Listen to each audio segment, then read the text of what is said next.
I jægerstenalderen var beklædningen meget primitiv. Man udnyttede naturen og dens ressourcer så meget som muligt. Da istiden hærgede i Danmark, levede der ingen dyr, bortset fra polaregnede dyr.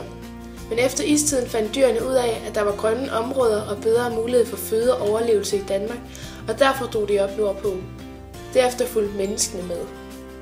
De dyr, som var udvandret til Danmark, var blandt andet vildsvine, kronhjort, elsdyr, rådyr, ræve, mange fuglearter, urokse og forskellige rovdyr, såsom bjørn, vildkat og los. Derudover var der sæler og skaldyr samt andre fisk og havdyr.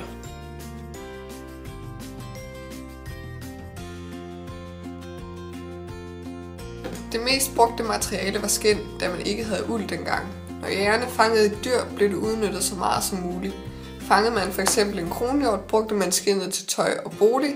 Senerne blev brugt som tråd til at sy. Hovene blev brugt til kamme, harpunspidser og nåle. Tænderne blev brugt til udsmykning, og geviret blev brugt til redskaber til flintehugning, harpunspidser og økser. Deres beklædning bestod ofte af mange lag af forskellige slags skind, i forhold til hvis det var varmt eller koldt. Det var nemlig vigtigt, at jægerne kunne holde sig varme.